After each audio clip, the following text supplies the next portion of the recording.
podcast 13, I spoke with my father, Jesse Nickell III. He's a worldly man, a traveler, an artist, a musician, a kind and courageous man, a very hard-working man, and, in my opinion, he did an excellent job raising me and my brother and trying to provide us with the best life experiences and education that he could. Please enjoy whatever you listen to of this talk. The podcast will now begin. So, to a lesser or greater degree, me and Oliver, my brother, were influenced by your love for the arts. So, my question is kind of like, what has attracted you to the arts? I know your mom was quite good at painting, and your dad was an appreciator of music to some degree or another.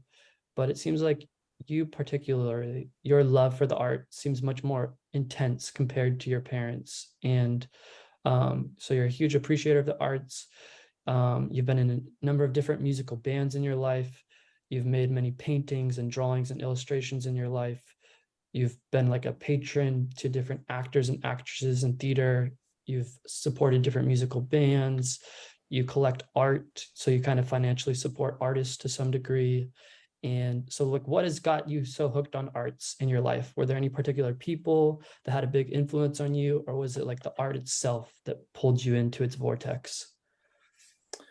Well, that's a big question. I think my just both my parents were not very active as far as going to see the arts, even though my mom was an oil painter for kind of the mid part of her life.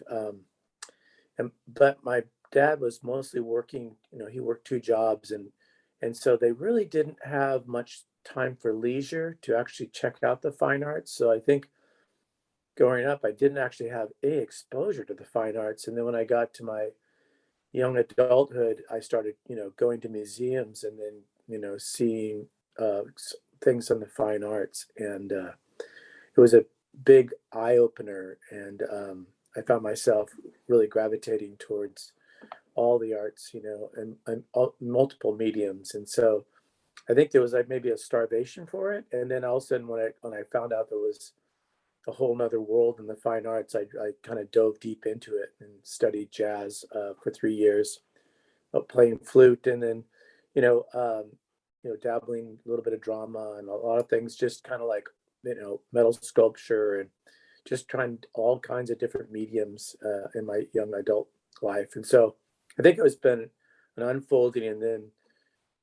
as I went through life, I was always, like observing art and then trying to, do some of my own art, mostly when I'm traveling. I paint when I travel. And then, we've done a lot of traveling. So, and then your mother, she's also was into the fine arts. So we both were, curious about what was out there, and once again, it could be, the medium could be a lot of different things. Okay, so your parents were kind of too busy for museums and the fine arts in general. And once you kind of saw it in your life, you kind of had your own personal hunger for it, and then you dived right into it. And from then on, you've kind of been an appreciator of all different types of creative expression, and that's been part of your journey since then. Cool. Correct. Okay, so the next question I have for you is, you seem to be a lover of surrealism. You definitely have been fascinated with the work of Salvador Dali since I was a kid. Um, and so like, why do you feel like you were so interested in surrealism and Salvador Dali?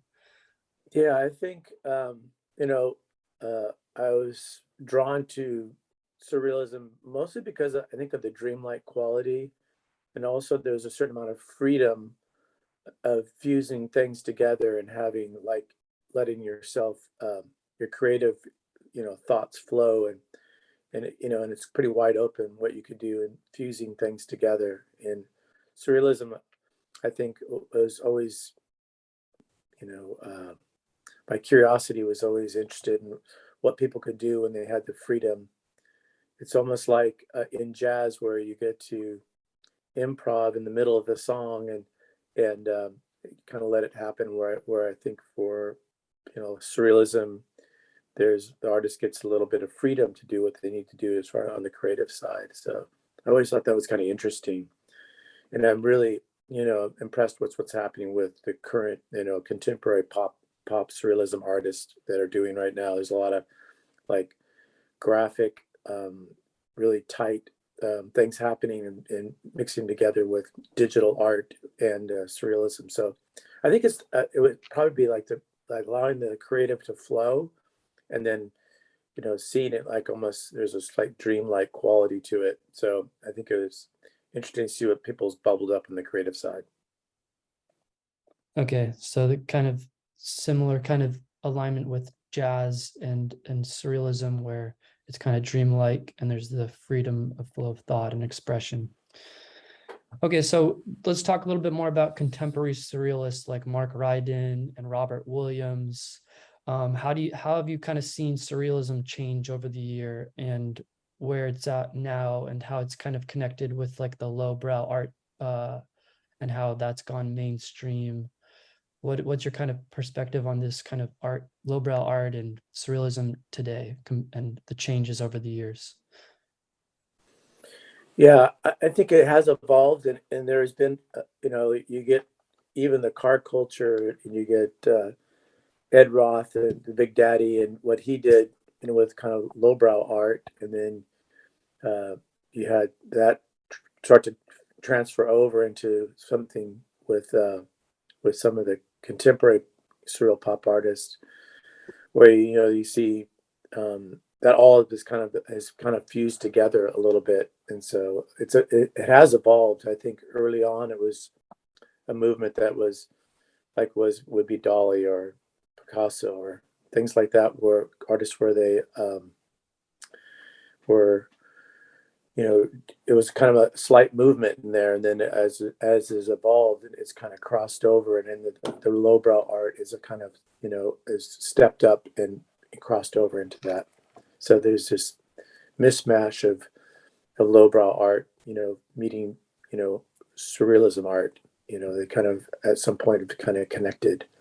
But yeah, it's great to see what the contemporary surreal artists are doing. It's and some of them are great technicians, and their compositions are really, uh, you know, really tight and put together. It's and then they're elevating the game with really, nice frames, and they're getting good exposure in museums. So it's great to see that come alive. And I think in your time period, there's definitely been a great, a lot more people are in that genre, and then they're definitely elevating the game.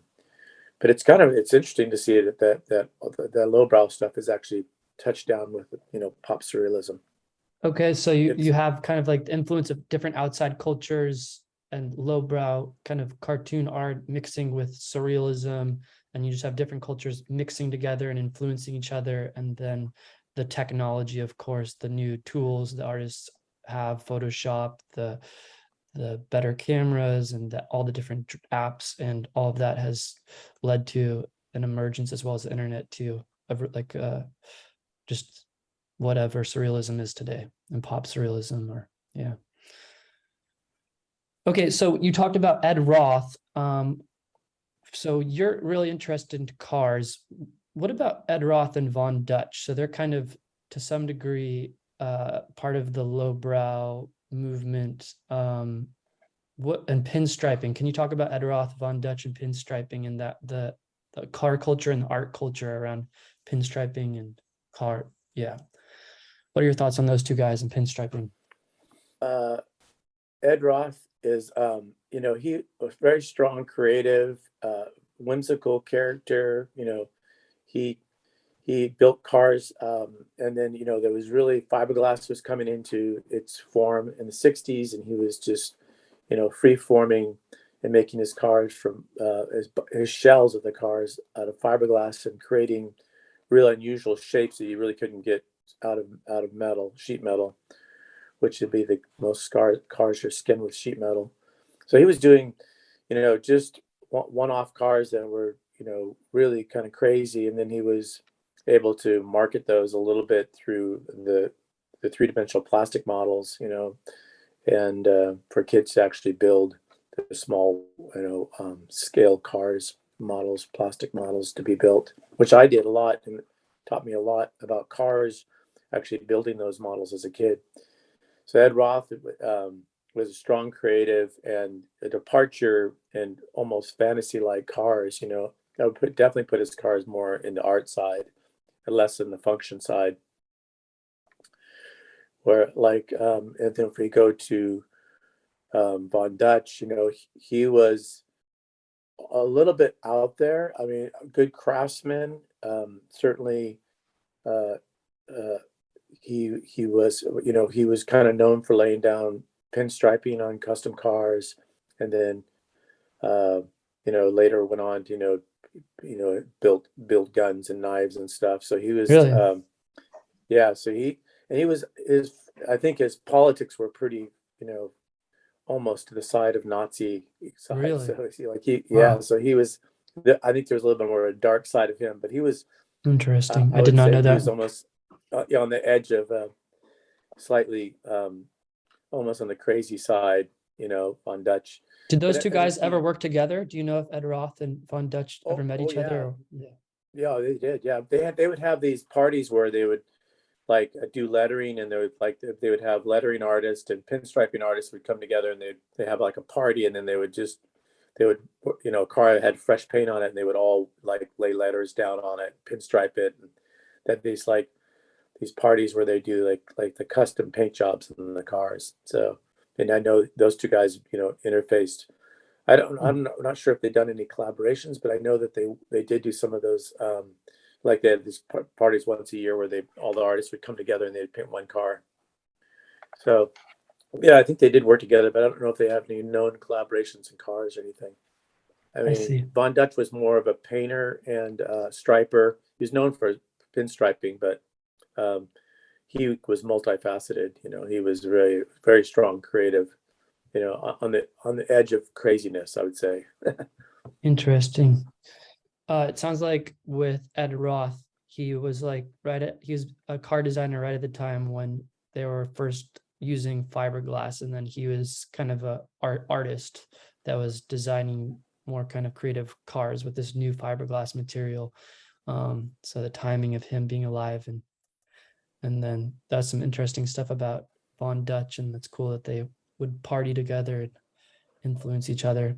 Thanks for sharing your thoughts on that. So with cars, for the last decade or so, you have really, from my perspective and vantage point, dived really deep into the car culture, rat rods, hot rods, customs, and car culture in general.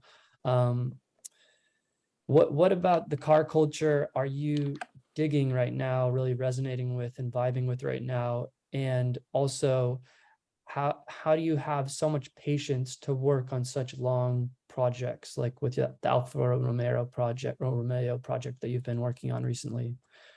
How do you have that kind of patience to stick through it and keep working on it?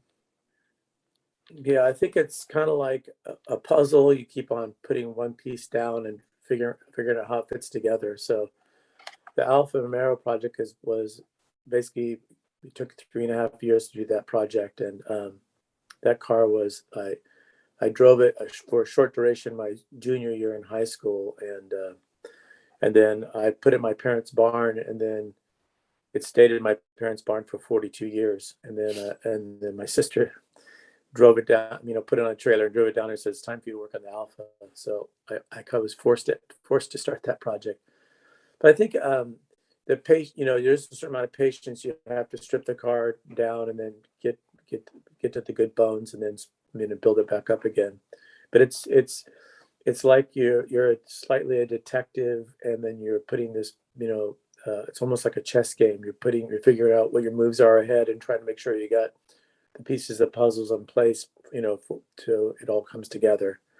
So it's just a mild stepping stones, and ultimately that car, I knew that I needed to have a goal to finish the car. So there was the concourse for the Italian cars down in Monterey, and so I decided that would be the first place to unveil that car, And that's much more of a highbrow situation where, it costs $250 to go, just to go in to see the cars.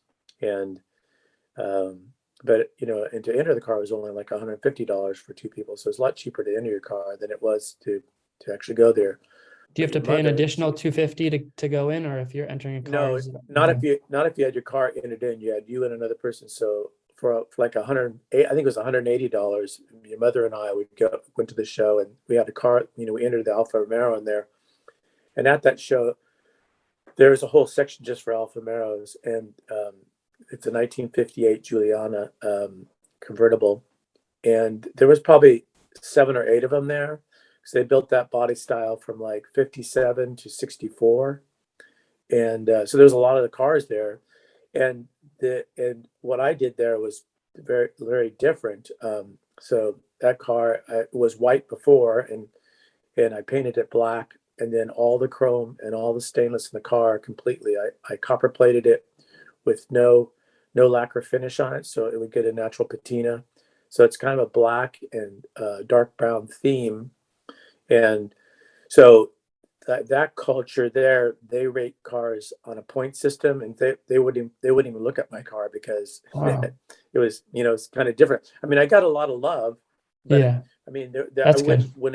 I wouldn't win any awards there, because I see. I was It basically was a there little to be different. unconventional or something.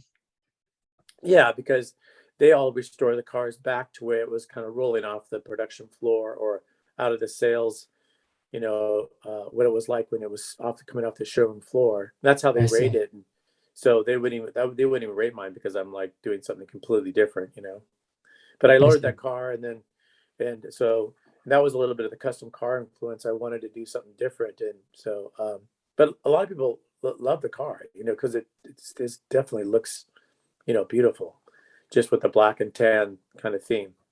So that was so kind of long-windedly. It's you have to kind of like have ultimately end gold, and then you have to kind of do baby steps to get there.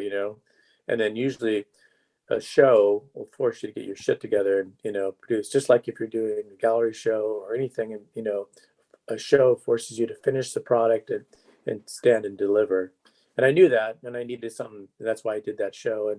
And so me and Chuck, my shopmate, really worked hard to get that to that show. And your mother and I drove it down and stayed with Holly and Martin down in Carmel. So that was a fun weekend, and it was a long journey to get that car done. And it's not completely done, but it's you need to get the rag top on and punch out some things. But it runs really good, and it's a fun car to drive. Your brother Oliver just got to drive it. Yeah, Last time he's here, he he got loved to it. Yeah, he was just telling me the other day about how much he loved it.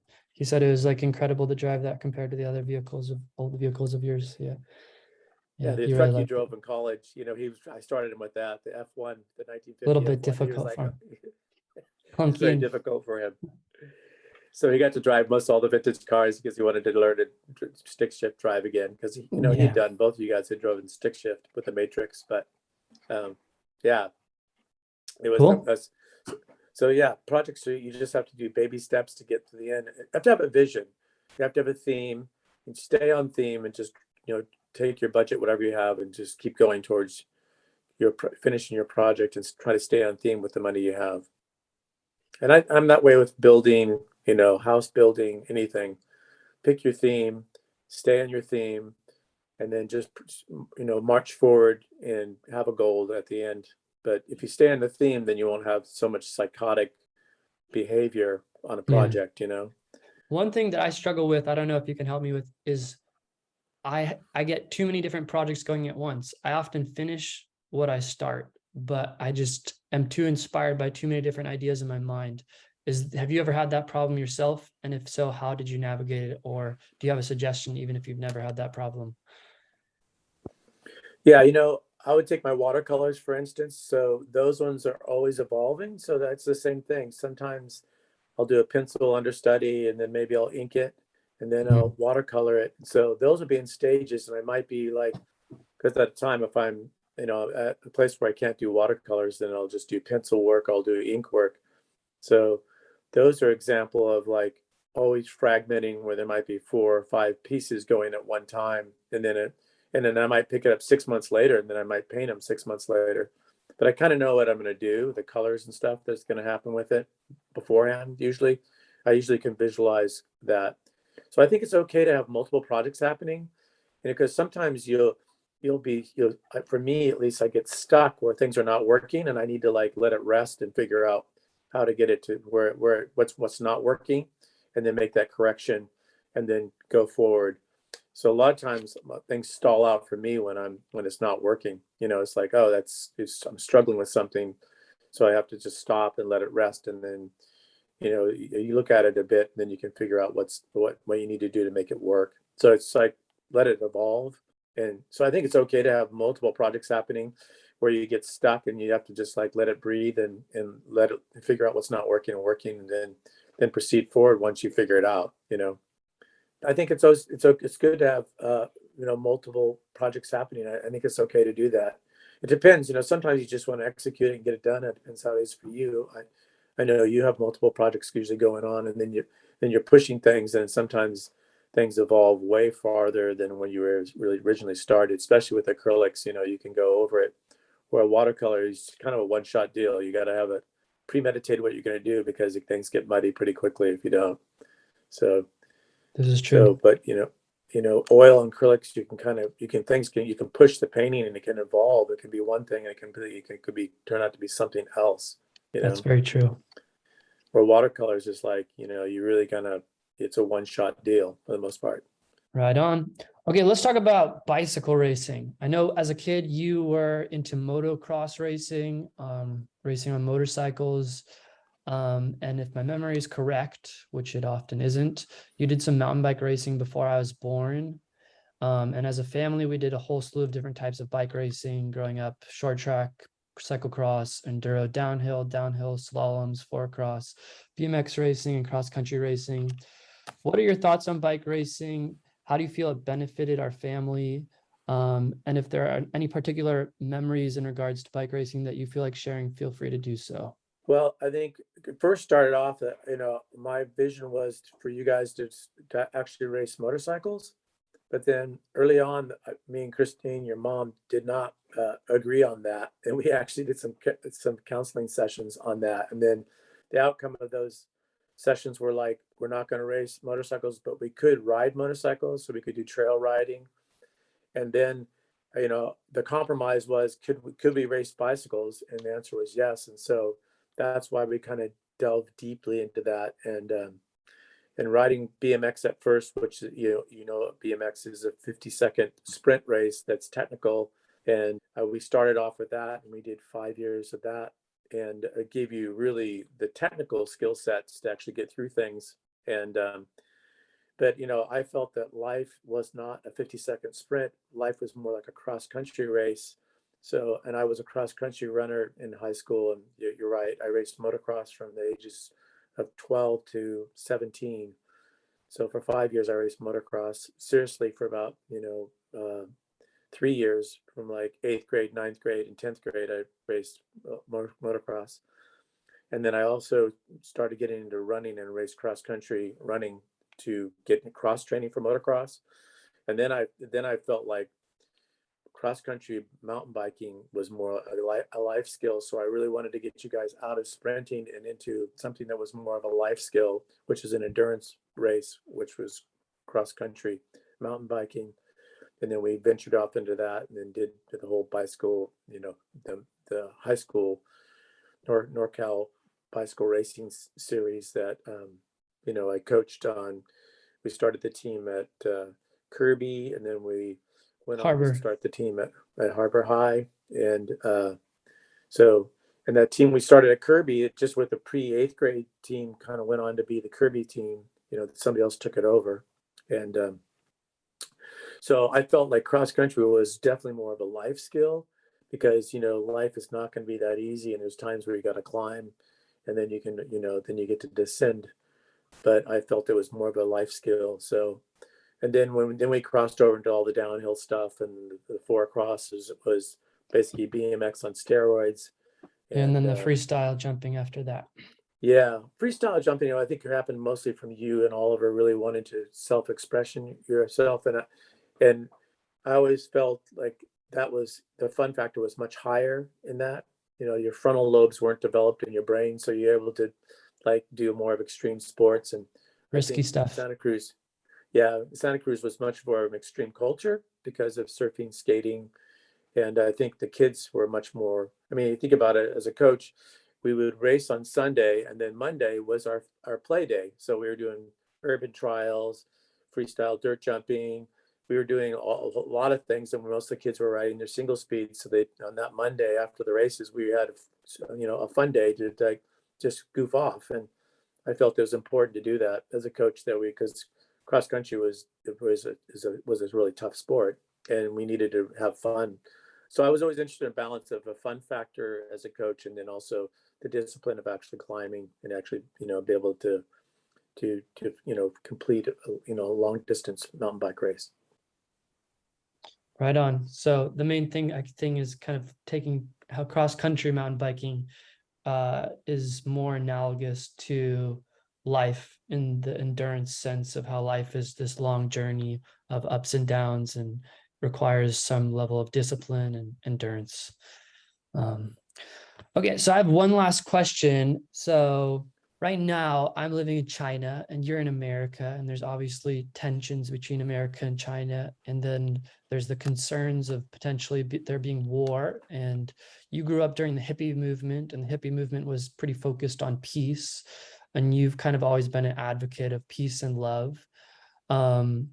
So how do you feel peace and love are important to humanity, especially in relation to war? And maybe from your experiences of going to Burning Man, you often talked about how that would kind of restore your faith in humanity. I don't know if this experience at Burning Man and maybe the connection you had with people there how it ties into peace and love. If it does, you can speak on that. But I don't know, can you speak on peace and love at all and your kind of philosophy of that and the importance of that, maybe in relation to war for humans on Earth? That's a big one. Yeah. um, Anything, even if it's a simple little, yeah. yeah, no, we could talk. There's multiple layers there. And that Also, you question. talk about human tribal like ism, where you've talked about that it's hard for people to not be in tribes or something like that. You've spoken on it. People move into tribes, and then there's obviously differences between tribes. I don't know. Yeah. Yeah. So just some big. Just talking about war. I mean, nothing nice about war. And the politics and all the stuff that we don't even understand that goes into war. Mostly it's through land reform and religion. Most people have been killed over religion than anything else. So I'm obviously not an advocate for war to solve problems because there's a lot of negative experiences happen through that. So I've always been a peace advocate for the most part, and so yeah. And then your mother and I are definitely concerned about alliances between China and Russia, and Russia's basically the big bully in the world right now, and so we want to make sure that the relationships between China and America are good because obviously you're in China. So we do have concerns about that, and it is a real concern. So we definitely feel like as tension starts to happen, we're going to make sure you're in a safe haven wherever you're at. As for love, and I mean, I see for me, love is like God. It is the omnipresence of the positive side of things. And there's a dark side, a negative side, and I'm not sure if they're the same source. They could be different sources, but I'm not sure about that. But I look at a parent's love for their child as the omnipresence of God, and that God is shared throughout the world, and it's the same energy that everybody taps into, and it's the same God that happens in the Muslims and happens with the Buddhists. It happens with everybody, and I look at it very simply in that form, and And that's the energy I really try to tap into and try to avoid the dark energy. So, and that's my kind of philosophy, a simple philosophy on love. Um, and as for Burning Man, the thing that was refreshing about Burning Man is that, it's a huge creative, place to see large installations, and that the part of the money of your ticket goes to those underwriting those large installations. And the item of being like, for me, like as a businessman, I just have to deal with money and a lot of like always kind of fighting to kind of like get through, um, money issues. And there's So a it was lot of refreshing to not conditions. have the money Yeah. conditions. So that exactly. So you go there, and that's what I meant by it was refreshing, because you there's unconditional giving in Burning Man, and since there's no money, and everything's free from the bars, and everything's free, Yeah, and it's not having to unconditional giving. bargain and try to get money all the time, but to focus on Yeah, just there's the there's free there's the free goodwill of other human beings coming from the heart. right. There's no hustle there. So, like for instance, if somebody had a board of necklaces and they came and you're coming around, it's like you may be the recipient of that unconditional giving, and you might be able to get a necklace off of that board.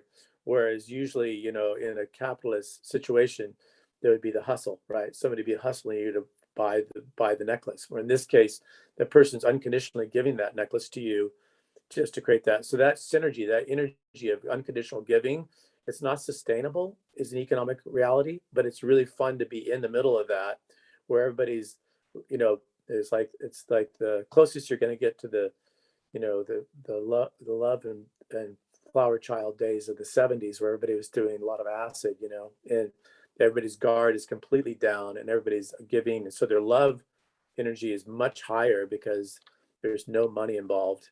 It's very interesting social phenomena to see that at Burning Man.